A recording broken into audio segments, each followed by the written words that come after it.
দেশের প্রশাসনিক কেন্দ্র সচিবালয়ে লাগা আগুন প্রায় ৬ ঘন্টার চেষ্টায় নিয়ন্ত্রণে এসেছে। তবে আগুন পুরোপুরি নেভাতে কাজ করছে ফায়ার সার্ভিসের ১৯টি ইউনিট। গতকাল মধ্যরাতে সচিবালয়ের ৭ নং ভবনে আগুন লাগে বলে জানান ফায়ার সার্ভিসের মহাপরিচালক। আগুনে কেউ হতাহত না হলেও ফায়ার সরঞ্জাম গোছাতে রাস্তায় ট্রাক চাপায় নয়ন নামে ফায়ার সার্ভিসের এক কর্মী নিহত হয়েছেন। বুধবার মধ্যরাতে চারদিকে যখন শুনশান নীরবতা, তখন আগুনে জ্বলছে দেশের প্রশাসনের প্রাণকেন্দ্র সচিবালয়। আগুন লাগে ৭ নং ভবনে। সেখানে অত্যন্ত স্পর্শকাতর অর্থ মন্ত্রণালয়, আজ সড়ক, যুব ও ক্রীড়া, ডাক ও টেলিযোগাযোগ মন্ত্রণালয়ের মতো গুরুত্বপূর্ণ মন্ত্রণালয়।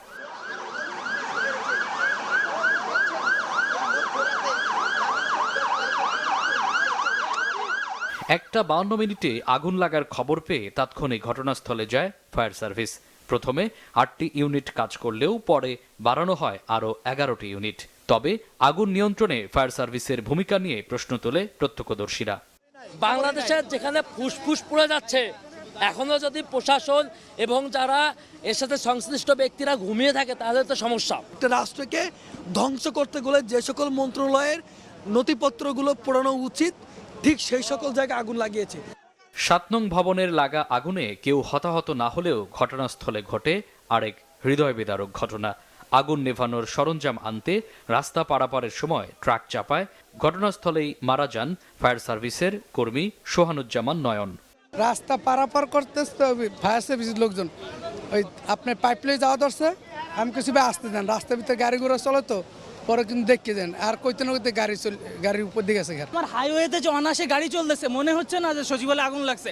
এটা ইম্পর্টেন্ট একটা জায়গা, সেখানে আগুন লাগছে, অত দুই সাইডে তো ব্যারিকেড দেওয়া উচিত। বাংলাদেশের ফুসফুস বলা হয় সচিবালয়, যেখানে অত্যন্ত গুরুত্বপূর্ণ নথিপত্র থাকে। খুবই সেন্সিটিভ একটি এরিয়া হচ্ছে এই সচিবালয়।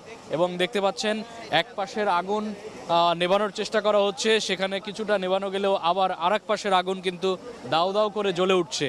এবং এখানকার যত গুরুত্বপূর্ণ নথিপত্র আছে সেগুলো কিন্তু ইতিমধ্যে পুড়ে ছারখার হয়ে গেছে।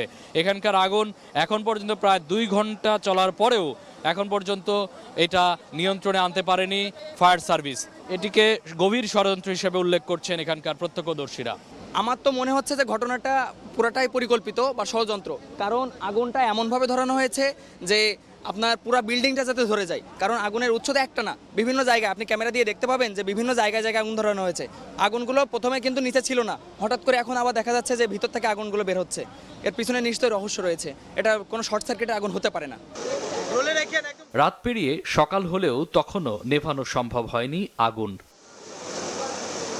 তবে ৭ নং ভবনের জটিল ইন্টেরিয়র ডিজাইন ও বৈদ্যুতিক শর্ট সার্কিট থাকায় আগুন নেভাতে বেগ পেতে হয়েছে বলে জানান ফায়ার সার্ভিসের মহাপরিচালক।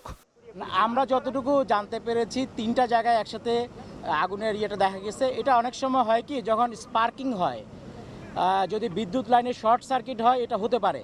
তবে আমরা এটা এখন কনফার্ম বলবো না যতক্ষণ পর্যন্ত না আমরা তদন্ত করে শেষ করছি।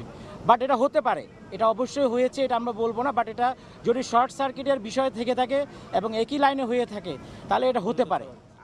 মামুন আব্দুল্লাহ, বাংলা ভিশন, ঢাকা।